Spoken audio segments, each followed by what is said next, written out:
You are listening to Mind Haven World, your sanctuary for mastering emotional control, mental toughness, and quiet discipline in a noisy world. And you are about to begin a transformative journey with our original voice-led audiobook. Owned Your Life. Your responsibility. Your masterpiece. This is a direct, uncompromising guide for anyone who feels the gap between the life they have and the life they are capable of living.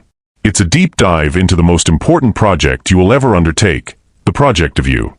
This book makes a simple, profound promise. If you learn to take radical ownership of your life, stop waiting for a savior, and focus relentlessly on your own growth, you will build an unshakable foundation of strength, discipline, and freedom from within. So, find a comfortable space. Let the distractions of the outside world fade away. And get ready to focus fully, relentlessly, and joyfully on building your strongest, most unbreakable self. This is Owned, presented by Mind Haven World. Just stop. For one single moment, just stop. Close your eyes if you need to. And listen. Listen to the silence around you. Because in that silence, there's a truth. A truth you might have been running from for days, for months, maybe even for years. You feel it, don't you? In that quiet disappointment at the end of another day that ended exactly as it began. You hear it in the gap, the space between the life you're living right now, and the life you know deep in your bones you are meant to be living. And that truth is this: nobody is coming to save you. Let that really settle in. Not a savior. Not a lucky break. Not a sudden inheritance of motivation. Not tomorrow. Not next year. Not ever. The real turning point in your life, that palpable life-altering shift, will not arrive on a wave of perfect circumstances. It won't come because someone finally sees the potential in you. It will arrive the moment you stop scattering your energy outward, waiting for permission, for a sign, for a guarantee, and you decide with a terrifying and thrilling finality that your life is your creation, your responsibility, your masterpiece, however messy the canvas looks right now. Time is not endless. It is the most precious, non-renewable currency you have. And you are spending it, right now, with every single breath. Every hour that passes is a quiet contract being signed. A contract between your vast, dormant potential and the comfortable, seductive whisper of your excuses. And you are the one holding the pen. This is your vow. To move from being a passive character in your own story to its active, determined architect.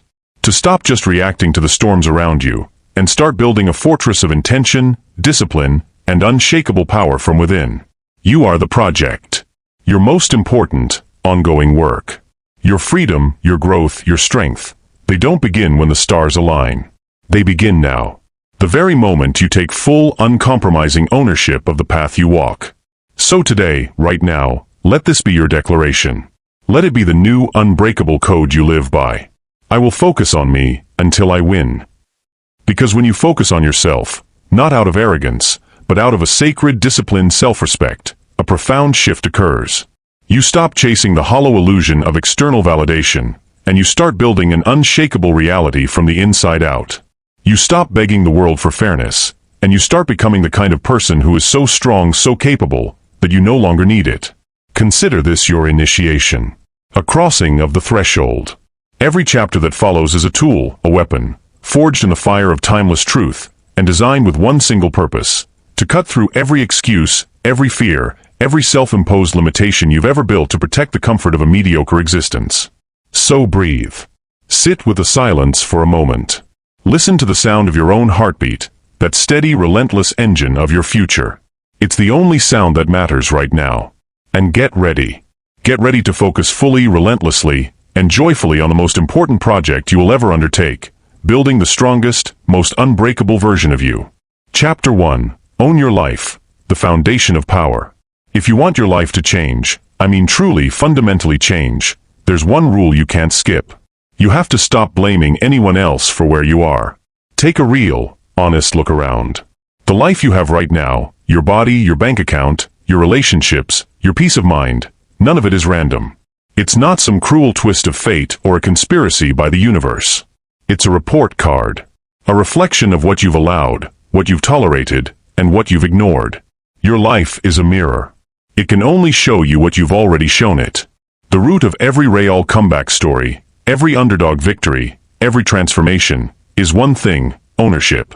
Think about what happens when you blame others. You hand your power away. You make them the author of your story.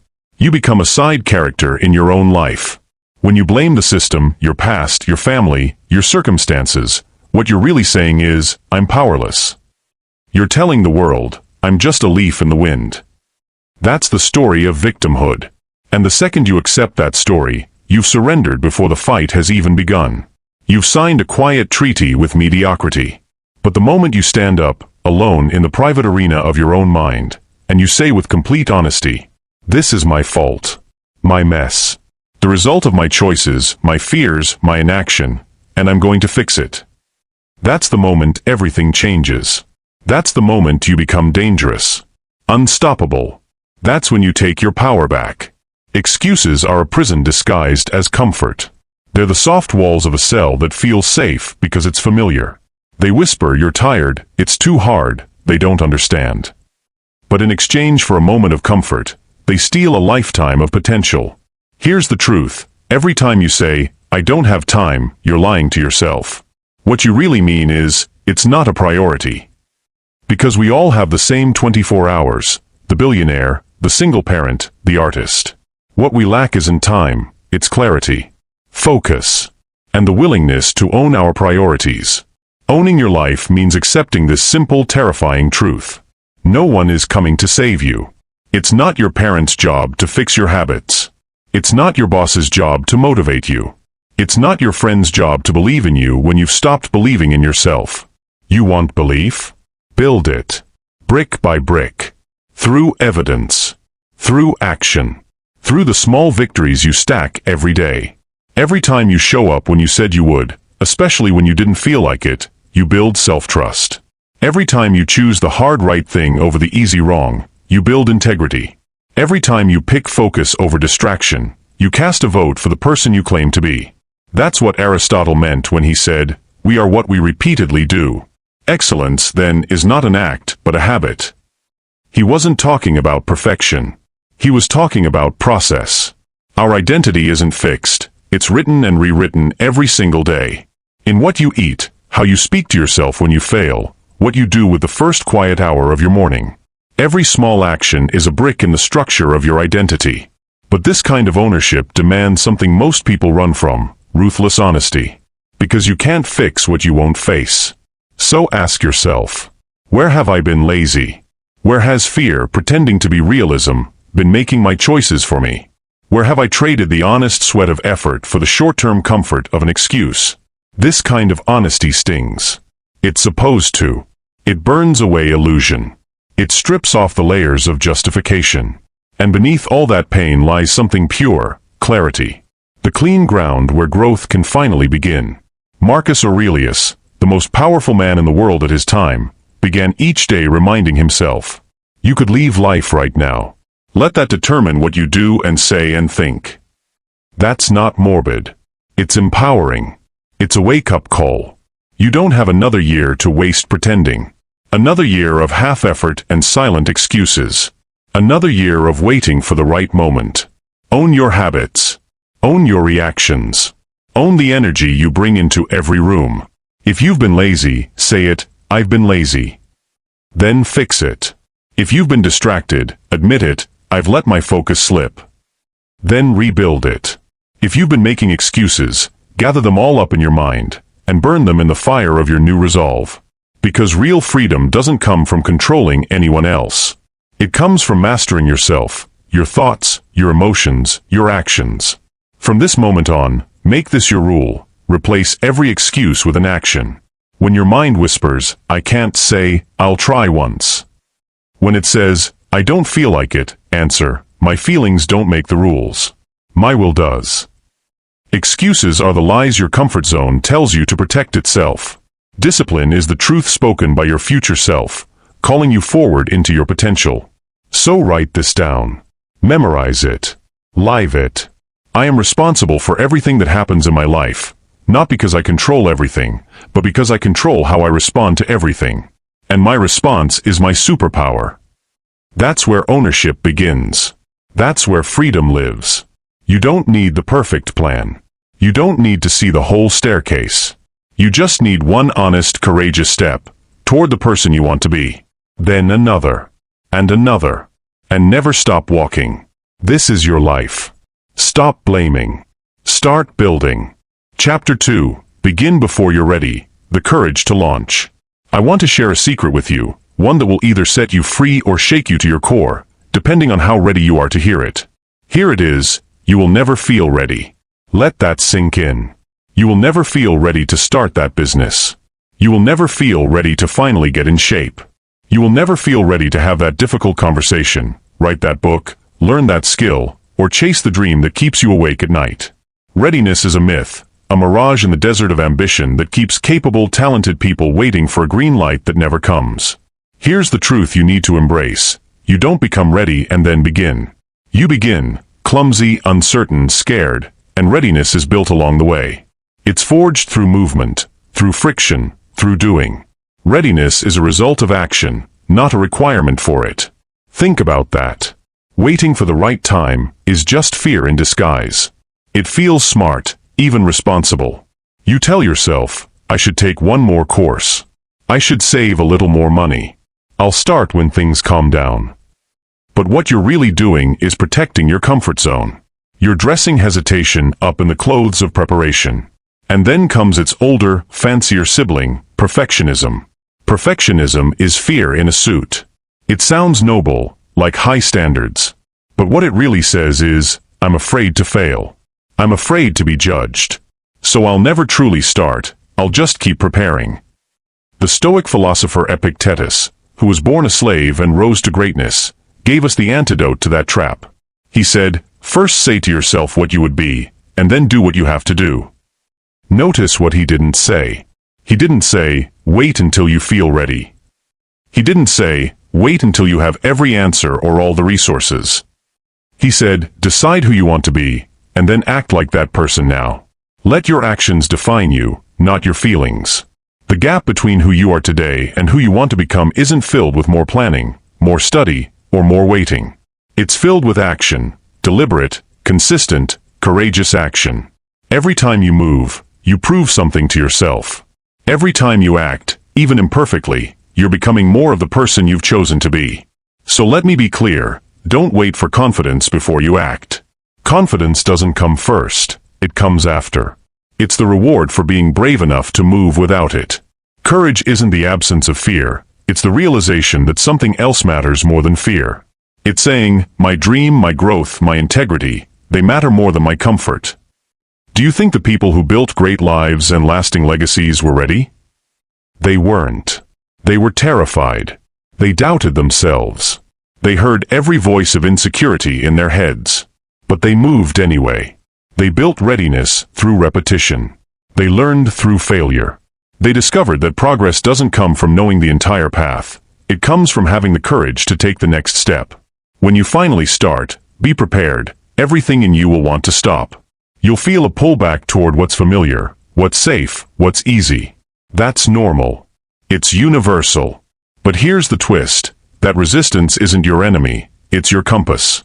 The stronger it feels, the more important the journey probably is. That resistance is proof you're heading toward growth. Seneca, another Stoic philosopher, said, difficulties strengthen the mind, as labor strengthens the body. You don't get stronger by waiting for the perfect weight at the gym. You get stronger by lifting what's heavy for you today. You grow by doing the uncomfortable reps, by staying in it when your mind begs you to quit. Starting before you're ready teaches you two powerful truths. First, fear is never fatal. It's just feedback. It's a sensation, not a stop sign.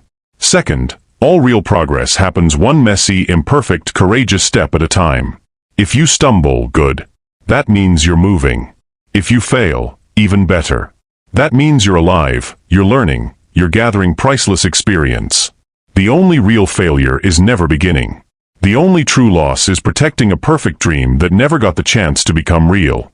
So today, I want you to make a promise to yourself. Begin anyway. Begin while you're scared. Begin while you're uncertain. Begin while your hands shake and your voice trembles and every logical thought tells you to wait. Because hidden inside that fear is momentum, raw, electric momentum.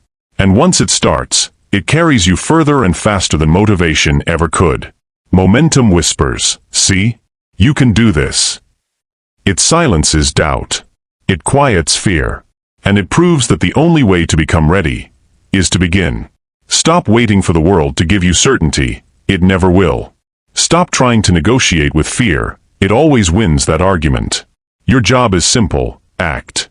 Take the first step. Build as you go. Start now. Because the future doesn't belong to those who wait to feel ready. It belongs to those who are brave enough to begin before they are. And when you do, you'll realize that readiness wasn't something you were missing. It was something you were meant to create. Chapter 3. The Unbreakable Self. Forging Mental Toughness. Ownership is the decision. Action is the launch. But what keeps you going through the storm? What carries you when motivation runs dry, when results don't show, and when the world feels like it's working against you? The answer is mental toughness. Now, understand this clearly. Mental toughness isn't something you're born with. It's not a personality trait or a genetic gift. It's a skill. It's the armor you build around your mind, piece by piece, through conscious, deliberate practice. It's the art of mastering your inner world. And no, this isn't about turning into a robot or shutting off your emotions. It's about mastering your response to those emotions. It's the difference between being a thermometer and being a thermostat. A thermometer just reacts to its environment. If the room is hot, it says, "I'm hot." If the room is cold, it says, "I'm cold." It's passive, controlled by whatever surrounds it. A thermostat, though, that's different. It sets the temperature. It decides the environment. If things get too cold, it brings the heat. If things get too hot, it cools everything down. It's in control. Your goal is to become the thermostat of your life. The Stoics, those ancient masters of resilience, had a word for this state, apatheia. Now, don't confuse that with apathy. Apatheia means freedom from being controlled by destructive emotions, fear, anger, envy, despair. It's seeing things as they are. Judging clearly. Acting based on principle and virtue, no matter what kind of chaos surrounds you, or stirs inside you. So how do you build that kind of strength? It's not mystical. It's practical. It comes from daily exercises, small repeatable habits that forge resilience over time. The first is called negative visualization, or premeditatio malorum, the premeditation of evils. Now, this isn't about being pessimistic. It's about being prepared. Each day, maybe during your morning reflection or before you go to bed, take a few quiet moments to imagine what could go wrong. What if your business fails? What if you get criticized? What if you get rejected? What if you have to start over from zero? Play it out in your mind, not to feed fear, but to weaken it. Because when you mentally rehearse difficulty, it loses its ability to shock you. So when real challenges arrive, you can look them in the eye and say, "I've already been here in my mind. I've already faced this. I'm ready." The second, and maybe most powerful practice, is called the dichotomy of control. It's the foundation of Stoic philosophy, and the cornerstone of mental toughness. Here's how it works. You divide the entire world into just two categories. What's within your control, and what's not. What's within your control? Your thoughts, your attitude, your values, your effort, your actions, your choices. What's not within your control? The weather, the past, other people's opinions, traffic, the economy, the outcome of your work, whether people like you. Here's the rule that will change your life. Your peace, your power, your progress, they exist only in that first category. When you worry about what you can't control, you're fighting with reality itself. And reality always wins.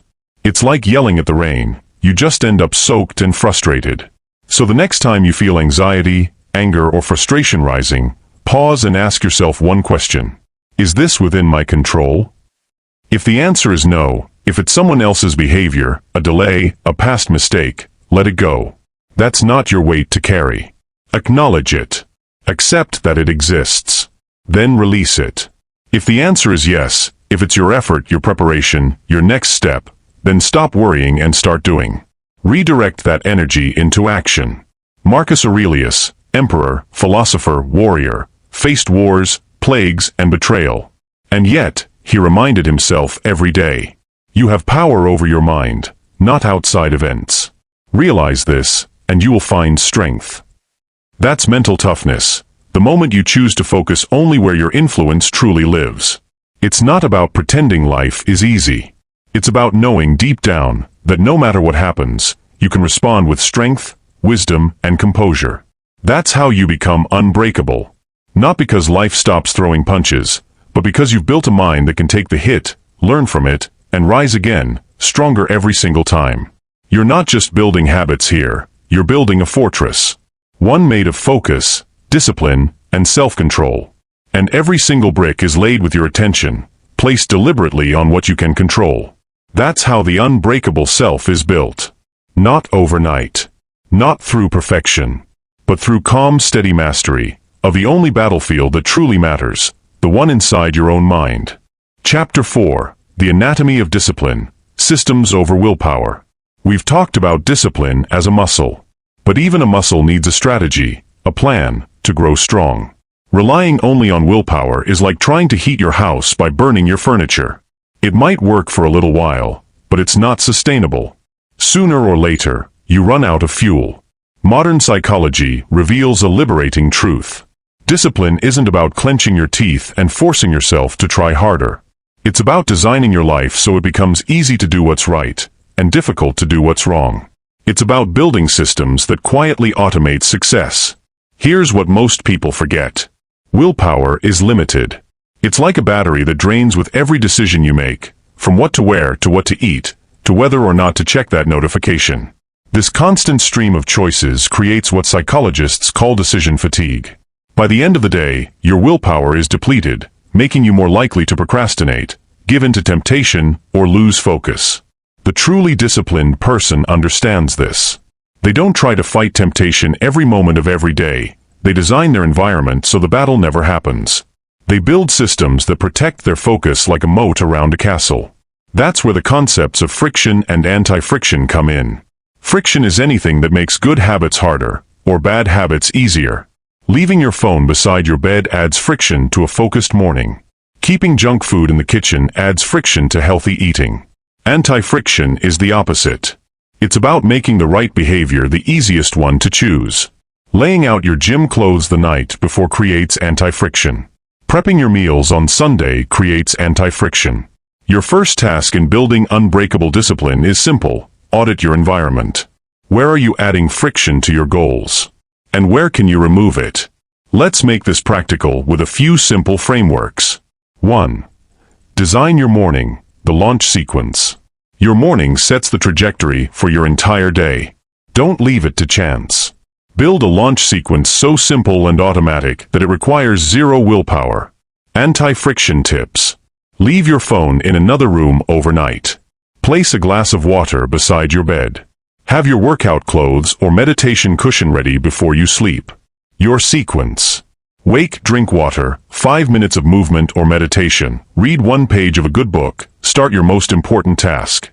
Do this consistently, and you'll feel momentum carry you forward through the rest of your day. 2. Tame the digital dragon. Your devices are the biggest source of distraction and friction in the modern world. Anti-friction tips. Delete social media apps from your phone. Use website blockers during work hours. Turn off all non-essential notifications. Schedule specific times to check email instead of living inside your inbox. You don't need more focus. You need fewer distractions. 3. The 2-minute rule. When something feels overwhelming, use this simple principle from David Allen's Getting Things Done. If a task takes less than 2 minutes, do it immediately. If it takes longer, schedule it. This keeps small tasks from piling up into mental clutter, the silent enemy of focus and willpower. 4. Habit stacking. This is a game changer from James Clear's Atomic Habits. Take something you already do every day, and stack a new micro-habit right after it. After I pour my morning coffee, I'll take 1 deep breath and clear my mind. After I brush my teeth at night, I'll write 1 sentence in my journal. When you connect a new behavior to an old one, it becomes automatic, part of your rhythm. At its highest level, discipline isn't about punishment or self-denial. It's not about being some unfeeling machine who never slips. True discipline is about intelligent design, building a life where the easiest choice is also the right one. Where success doesn't feel forced, but natural. You're not at war with yourself. You're crafting an environment where your best self wins by default. So stop trying to be a willpower warrior. Become a systems architect. Design your surroundings to serve your goals. Shape your habits with intention. And you'll find that discipline stops feeling like a grind and starts feeling like momentum. When that happens, success doesn't feel like a battle anymore. It feels inevitable. Chapter 5. The Mind of the Master. Cultivating Deep Focus. In an age of endless distraction, the ability to focus isn't just a skill, it's a superpower. It's the rarest currency in the modern world, and the one that pays the highest returns. Where your attention goes, your energy flows. And your energy is your life. The truth is, the modern world is built to steal that attention from you. Every ping, every notification, every endless scroll, all of it is designed to keep your mind scattered, to pull you into a state of constant, shallow reaction. And just like water slowly wears down stone, that constant distraction erodes your potential, silently, steadily, completely. To reclaim your focus is to reclaim your life. But focus isn't something you find by accident. It's something you build. You train. You cultivate, like a garden that demands care, patience, and consistency. It begins with understanding the enemy, continuous partial attention. That's the state of being everywhere but nowhere, checking your email during a Zoom call, scrolling social media while watching a movie, thinking about your to-do list while talking to someone you care about. It's the illusion of productivity, but it's actually the death of depth. Because every time you split your attention, you're training your brain to be distracted. You're making it weaker, less capable of the sustained focus required for mastery. Your goal is the opposite, deep work. A term coined by Cal Newport, deep work is the ability to focus without distraction on something that truly challenges you, mentally, creatively, or intellectually. It's the state where you create extraordinary value, where you learn at lightning speed, where time seems to disappear. And it's in these deep work sessions that you separate yourself from the crowd. So how do you cultivate it? 1. Schedule it. Deep focus doesn't just happen, you have to defend it. Block out 60 to 90 minutes of non-negotiable focus time in your calendar. Treat it like a sacred meeting with the most important person in your world, because that's exactly who it's with, your future self. 2. Create a ritual. Your mind needs cues to shift into focus mode. Build a simple ritual that signals, it's time to go deep. Maybe it's making a cup of tea, clearing your workspace, putting on headphones, and saying to yourself, for the next 90 minutes, this is all that exists. That small routine conditions your brain to drop into focus faster and stay there longer. 3. Embrace boredom. This one feels counterintuitive, but it's essential. Every time you reach for your phone in line, or while waiting, or during a quiet moment, you're training your brain to crave constant stimulation. Let yourself be bored. Let your mind wander. Because in those quiet spaces, your brain recharges. It connects ideas. It finds clarity. When you resist that quick dopamine hit, you're building mental endurance, teaching your mind that peace and stillness are safe, not scary. 4. Single task relentlessly. When you're in your focus block, there is only one task. Close every other tab. Put your phone in another room. If another thought pops up, write it down on a notepad, then immediately return to what matters. Each time you resist the urge to switch, you're doing another rep for your focus muscle. A focused mind is like a laser. Diffuse light is harmless, warm, comforting, but weak. Focused light, though, can cut through diamond. Your mind has that same potential. When it's scattered, it's soft. When it's centered, it's unstoppable. And that's the difference between living distracted and living deliberately. The world today is full of diffused minds, warm, busy, overstimulated, and powerless. But you are learning to become a laser. Guard your focus. Train it. Wield it. Because it's more than just a skill, it's your greatest weapon. It's what allows you to create work that matters, to live with depth, to think clearly, and to build a life of meaning. And once you taste that level of clarity, you'll never trade it for noise again. Chapter 6. The Energy Equation. Fueling the Machine. You're not just a mind. You're a body, a biological machine. And every machine needs the right fuel to perform at its best. You can't build an unbreakable self while driving around in a broken-down vehicle. Your willpower, your focus, your mental resilience, all of them are tied to your physical state. If your body's running on empty, your mind is running on fumes. The truth is simple. The conversation about high performance is incomplete without a conversation about energy. The equation is this: high-quality energy in equals high-quality performance out. So let's break it down. There are 3 fundamental pillars of your physical energy: movement, nutrition, and rest. 1. Movement, the kinetic spark. Exercise isn't just about looking good or staying healthy. It's one of the most powerful tools you have to upgrade your mind. It clears your head. Physical activity is meditation in motion. It burns off stress hormones like cortisol and releases endorphins, nature's built-in mood boosters. A frustrated or anxious mind can often be walked, run, or lifted back into calm clarity. It builds resilience. Every time you push through that final rep, you're training your nervous system to handle discomfort, not just in the gym, but in life. The discipline you build in movement becomes the discipline you apply everywhere else. It enhances cognition. Study after study shows that regular exercise improves memory, focus, and creativity. It literally grows new brain cells. And here's the key: it's not about intensity, it's about consistency. You don't need a 2-hour CrossFit session every day. You just need to move, intentionally, most days of the week. A brisk walk. A short bodyweight workout. A quick yoga flow. Make movement non-negotiable. 2. Nutrition, the chemical code. The food you eat isn't just calories, it's information. Every bite sends chemical messages to your body and your brain. The sugar roller coaster. Processed foods and refined sugars cause huge spikes and crashes in your blood sugar. Those crashes lead to fatigue, brain fog, and irritability, all signs of putting low-grade fuel in a high-performance engine. The foundation of focus. Your brain is made mostly of fat and runs on a steady flow of glucose. Feed it with high-quality fats, avocado, nuts, olive oil. Add complex carbs, vegetables, whole grains. And don't forget lean proteins. That mix gives you smooth, steady energy that keeps your mind sharp and stable for hours. Hydration matters too. Your brain is about 75% water. Even mild dehydration can dull your focus, mess with your memory, and sour your mood. Make water your main drink. Sip it throughout the day. Think of nutrition not as restriction, but as strategy. You're fueling your mission, not starving it. 3.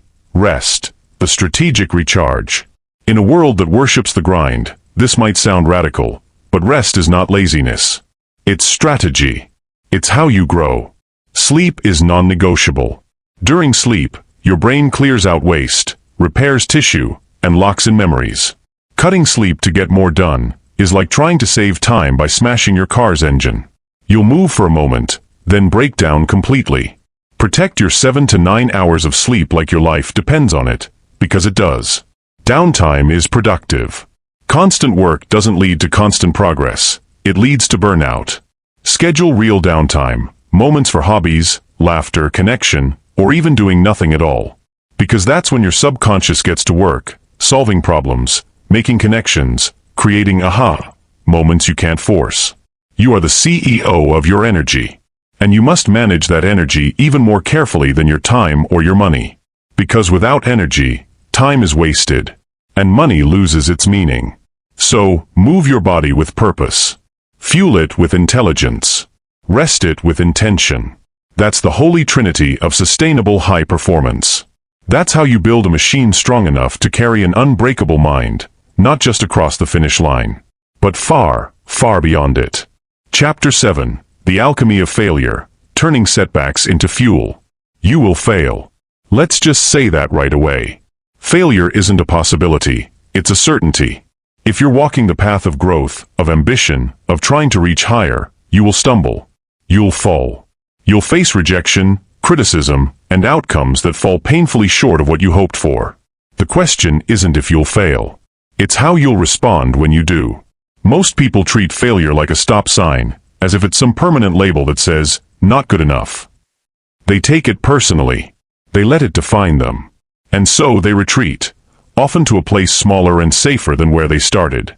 But that's not what failure really is.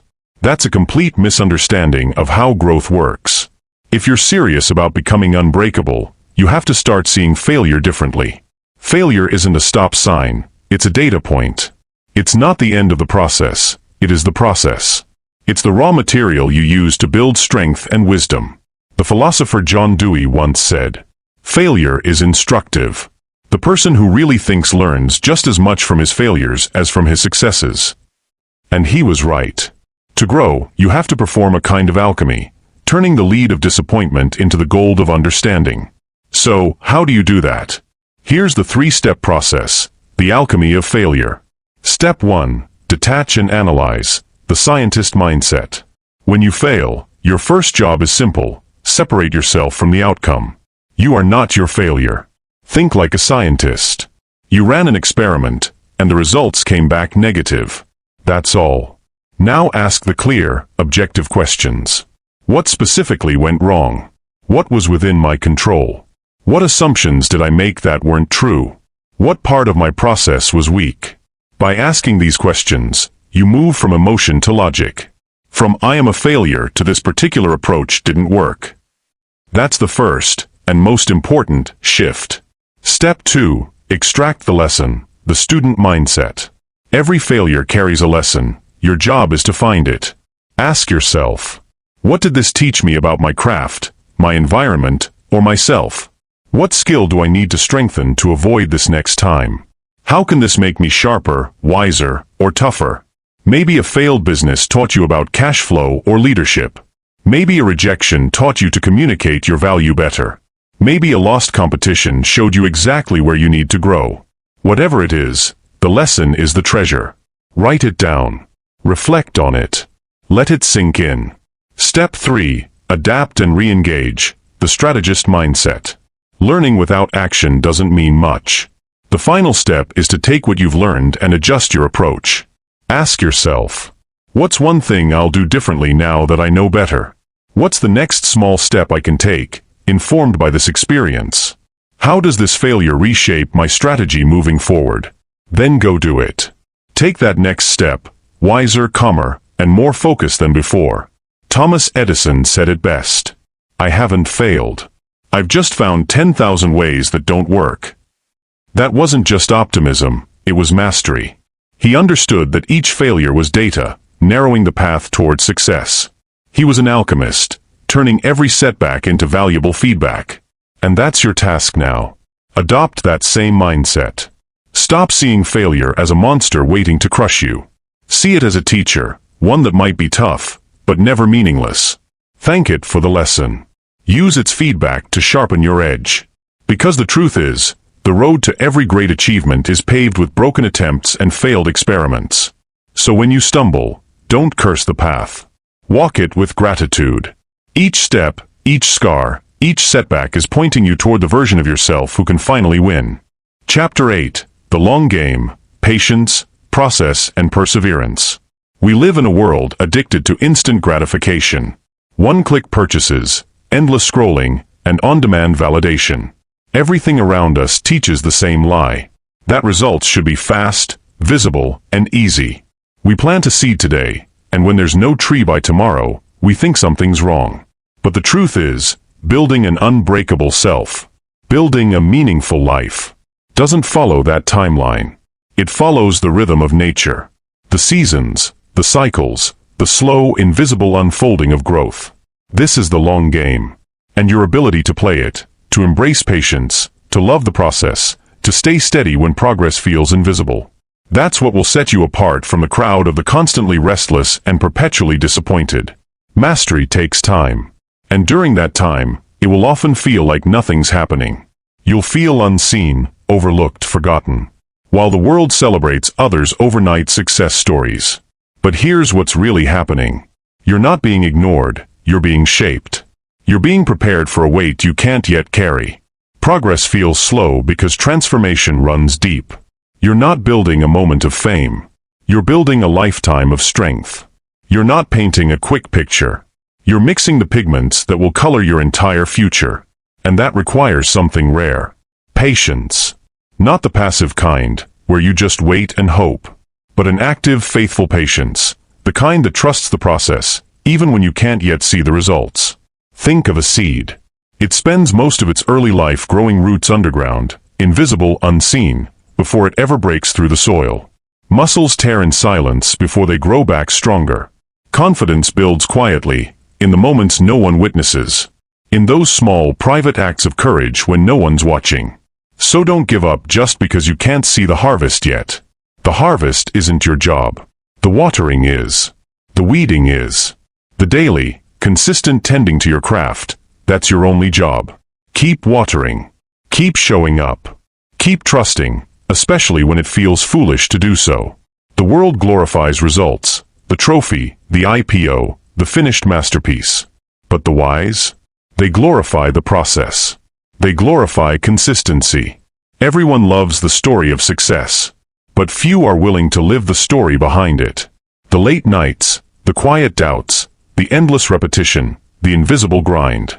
That's why working in silence is such a powerful practice. It's not about hiding. It's about protecting your energy.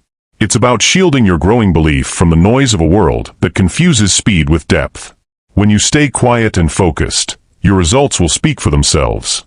With a kind of thunderous silence that needs no explanation. You don't need to announce your every move. You don't need to prove your progress to anyone online. Just execute. Day after day. Silently. Faithfully. Be like the bamboo. It spends years growing roots before shooting up almost overnight. Let the world wonder what you're up to, while you quietly outgrow their expectations, and your own. The most powerful people are often the quietest. They don't perform for attention. They're too busy building, too immersed in their process to chase applause. And when you work in silence, something incredible happens. You cut out the noise of comparison. You stop measuring your chapter 3 against someone else's chapter 20. You find your own rhythm, your own lane, your own pace. And slowly, almost without noticing, you start to change. Your habits sharpen. Your mindset hardens into steel. And your identity shifts, from someone who wants to be great, to someone who's simply doing the work of greatness.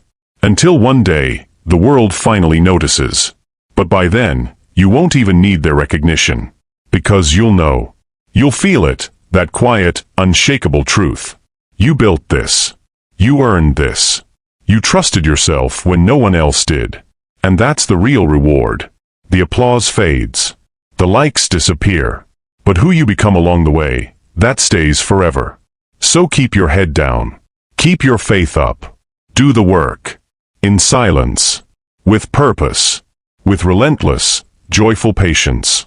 Because true mastery doesn't shout. It doesn't sparkle for attention. It grows, deep, quiet, and steady. Like roots spreading beneath the soil. And one day, when the world finally sees the forest you've become, you'll know it wasn't luck. It was discipline. It was consistency. It was faith, in the process, and in yourself. Trust it. It's all working. Even when, especially when, it doesn't look like it. Chapter 9, The Oath, Your Vow to the Unbreakable Self. You've come a long way. You've journeyed deep into your own mind, your habits, your patterns, your potential. You've faced yourself. You've stood eye to eye with your fears, your excuses, and the limits you once accepted as truth. And yet, here you are. Still standing. Still listening. Still hungry for more. That alone is victory. That is the seed of the unbreakable self, already beginning to grow. But let's be clear, this is not the end. This isn't where the credits roll and the story fades out. This is the beginning. Your real starting line. The moment where the learning ends, and the living begins. Because this journey was never about perfection. It was about power. Not power over others, but power over yourself. The quiet, unshakable kind. The kind that comes from knowing deep down that you can depend on you. That you are the one you've been waiting for. That you are both the architect and the builder of your own life. Now it's time to make your vow. Not to the world, not to anyone else, but to yourself. This is a sacred contract between you and the person staring back in the mirror. A vow to your future self. Take a deep breath. Find stillness. And speak it, not as empty words, but as truth. Your oath. I will stop waiting for permission. I am the sole authority of my life. My validation comes from within. I will take full ownership of my actions, my reactions, and my results. I am the captain of my soul. I will act before I feel ready. I will move forward even when it's uncomfortable, knowing that courage is simply fear that has learned to pray. I will embrace discomfort as my greatest teacher, understanding that growth always lives on the far side of struggle. I will protect my focus like sacred ground. I will be the thermostat, not the thermometer, of my environment. I will keep my word to myself, for that is the bedrock of my character and the foundation of my strength. I will play the long game, with patience, consistency, and purpose. I will see failure as feedback, not fate. I will learn. I will adapt. I will advance. I will care for my body as the vessel of my mind, fueling it with movement, nourishment, and rest. I will focus on me, my mission, my growth, my peace, until I win. Because winning isn't a finish line you cross one day. It's not a trophy or a moment of applause. Winning is a direction. It's how you travel through life. It's a decision you make over and over again, to rise when you could rest, to build when no one is watching, to trust the process when you can't yet see the end, to choose discipline over distraction, ownership over blame, and courage over comfort. You are not just surviving, you are becoming. Becoming stronger. Becoming sharper. Becoming freer. And that freedom doesn't come from luck or genetics or chance. It comes from your daily discipline. From the quiet power of someone who has made a promise, and refuses to break it. When the world grows loud and chaotic, return to this vow. Let it anchor you. When doubt creeps in, return to your work. Let your actions silence the noise. When you feel lost, return to your focus. Let the next right step light your way.